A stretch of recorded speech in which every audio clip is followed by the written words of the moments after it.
ओम नमः शिवाय। अभी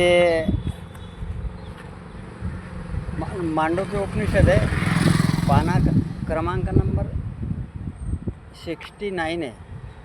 अभी अंदर जो पढ़ रहा हूँ उसका पाना नंबर 101 है। अभी उसमें शंकर भाष्य है, शांकर भाष्य इसका लिखा है। अब देखो पता नहीं क्या क्या लिखा है।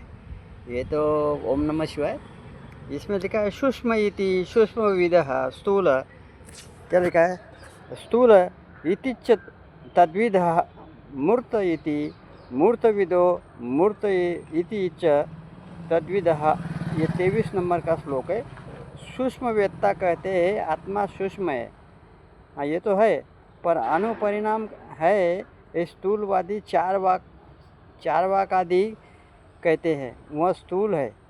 और मूर्तवादी साकारोपासक कहते हैं। अब देखते हैं आगे क्या है। अभी ये पाना नंबर बदल गया भाई, 102 पाना नंबर है। अभी इसमें परमार्थ वस्तु मूर्तिमान है। क्या लिखा है, परमार्थ वस्तु जो है मूर्तिमान है। हाँ तो मूर्ति रहेगी पुरुष की तभी तो अभी तथा अमूर्तिवादियों शून्यवादियों, ये एकदम बराबर है। ये कथन है कि वह हाँ शून्यवादियों का कथन है वहाँ है कि वह मूर्तिहीन है, दुख है। मतलब काल इति काल विदो दिश इति च तद्विदः वादा इति वादविदो भुवनान इति तद्विदः 24 नंबर का श्लोक है। कालज्ञ ज्योतिषी लोग कहते हैं काल ही परमार्थ है। काल परमार्थ नहीं है, काल माया है। वो संप्रत काल जो होते हैं ना, काल और भगवान शिव महाकाल, उसका काल से तो चलता है। उस काल समय जो है उसके अधीन चलता है भगवान शिव के, इसलिए वो माया दिया है। मैं किसी शब्द वो तो बता दिया मैं पहले एक बार, वो तो प्रवचन कर दिया। वो मतलब दिशाओं जानने वाला सरोद, क्या लिखा है, सरोद ये शास्त्री कहते हैं दिशा है सत्य वस्तु है। जो भी लिखा है वो सत्य है। मैं किसी के विवाद में पढ़ना नहीं चाहता हूँ। सब में शिव होता है, मेरे में भी शिव है, सब में है, लेकिन विवाद नहीं करता हूँ। किससे करूँ, कैसे करूँ, जो भी है। अभी वादवेत्ता कहते हैं कि धातुवाद मंत्रवाद आदि वादी सत्य वस्तु है। वाद कहाँ से, वाद सत्य वस्तु नहीं हो सकता ना। तथा और भुवनों कोश के ज्ञाताओं का कथन है कि भुवनी परमार्थ है। जो ज्ञान पढ़ता है, ग्रंथ पढ़ता है, वो परमार्थिक होता है। म्हणजे जैसे देखो धर्म में आया, धर्म अर्थ कर्म कृपा ये आया बराबर। फिर अर्थ आया ना, फिर बाद में इसमें और बढ़ जाता है अर्थ, अर्थार्थ, पुरुषार्थ, परार्थ, ये बढ़ जाता है। और अर्थ, फिर अर्थ के कई भेद है बराबर, ये जानने वाला चाहिए। ये सब ऐसा है। उसमें परमार्थी होना चाहिए। परमार्थी इस भुवन को ही, मतलब जैसा घर है, भुवन है तो घर, ज्ञाताओं का कथन है कि भुवन ही परमार्थ है। मतलब वो नहीं मंत्र गायत्री सूर्य गायत्री मंत्र, ओम नमो भुव स्वा भुवने भर्गुदेव महेश धीमहि समीह, ऐसा कुछ है वो ग्रंथ। मनि इति मनविदो बुद्धिरीति च तद्विदः निमित्तमिति चित्तविदो धर्माधर्मे च तद्दितः। ये तो धर्मान क्या लिखा है, धर्मेन ऊर्ध्वगमन। जब धर्म की बात आती है तो धर्म बहुत बड़ा है, मनुष्य मानवता का धर्म। इसमें महर्षि पतंजलि योग सूत्र मेरे पास बुक है, उसमें लिखा है। हाँ वो क्या है, वो क्या लिखा है, ये क्या मनोविद कहते हैं मन ही आत्मा है। मन आत्मा नहीं होगा, मन नहीं, मन बुद्धि अहंकार, ये है ना, मन बुद्धि अहंकार और चित्त लिया है शास्त्रों ने। चित्त भी इसका मतलब जो चित्त में रहता है वो मन बुद्धि अहंकार, ये उसको तीनों को गिना के एक में गिना है चित्त। चित्त એટલે चेतना, चेतना भीतर है।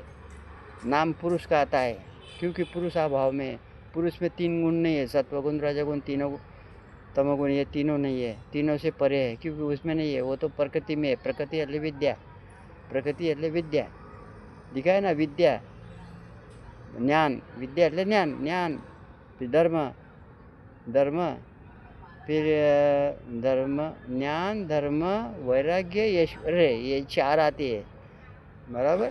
और उसके विपरीत अज्ञान हो जाता है। अज्ञान, अधर्म, राग, वैराग्य के बदले में राग आएगा।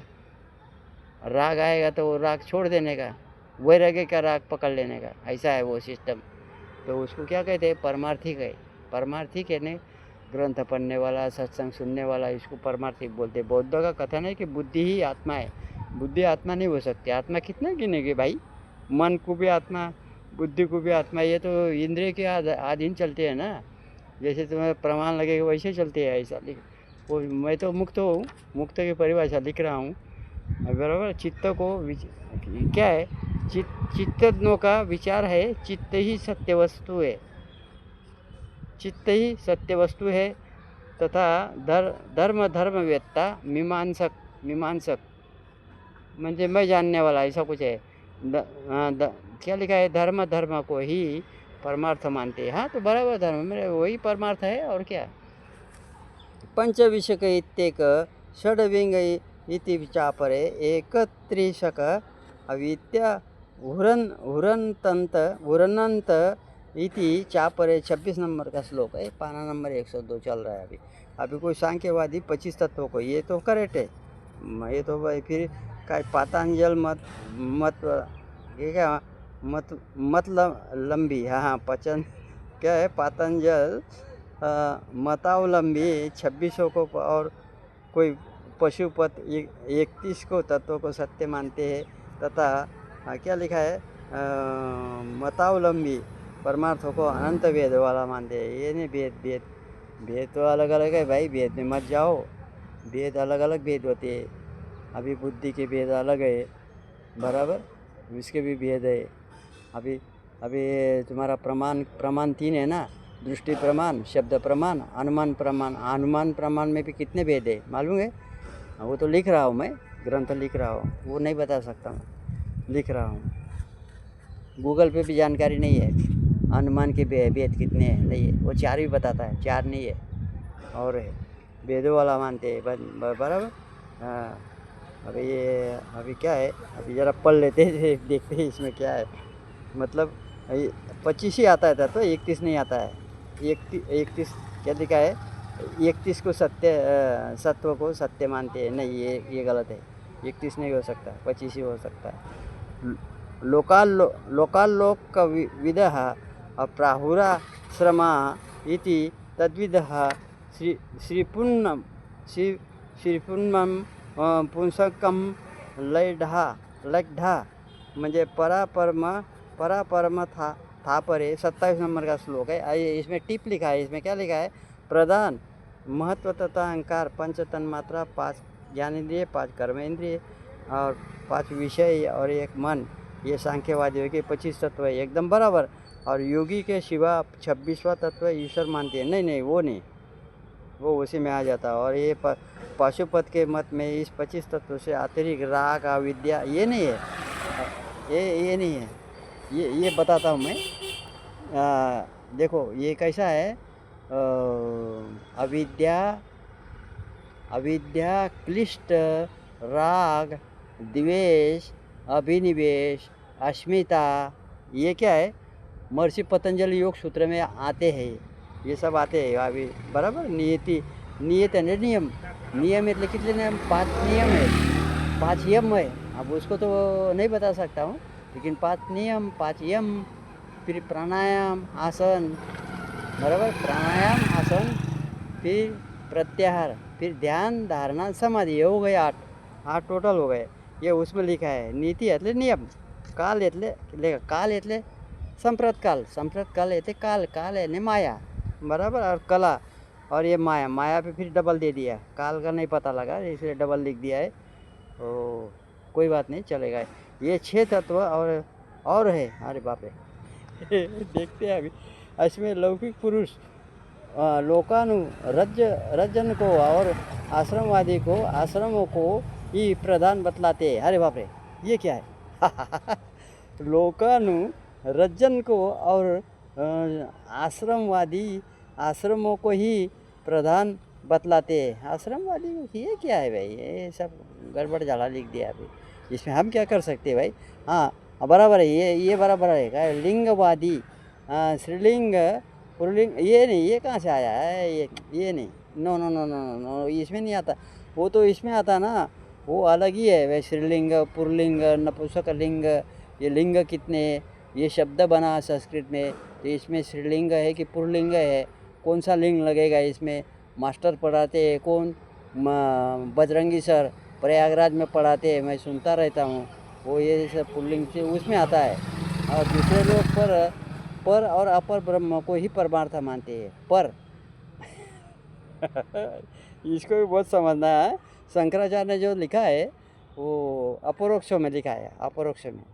क्योंकि एक तो विद्या अविद्या, जैसे पराविद्या अपरा विद्या, अपरा विद्या में तो है ही नहीं, परा में विद्या होनी चाहिए क्या। जैसे विद्या है ना, विद्या परा में होनी चाहिए, तो परा में तो होती नहीं, तो फिर अपरा हो जाता है।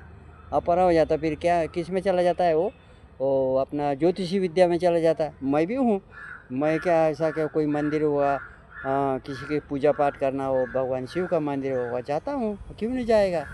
हाँ परोक्ष में भी रहने का ऐसा थोड़ी है कि तो पूजा पाठ नहीं करने का, हाँ भगवान को भजने का ऐसा नहीं है। हाँ नासिक गया, पिंडदान किया, फिर भी किया, मैं तो मुक्त हूँ फिर भी। हाँ फिर मतलब ज्योतिषी विद्या में भी रहना चाहिए, ये नहीं कि वो, हाँ नहीं ऐसा नहीं। ये 27 नंबर का था। ओम नमः शिवाय।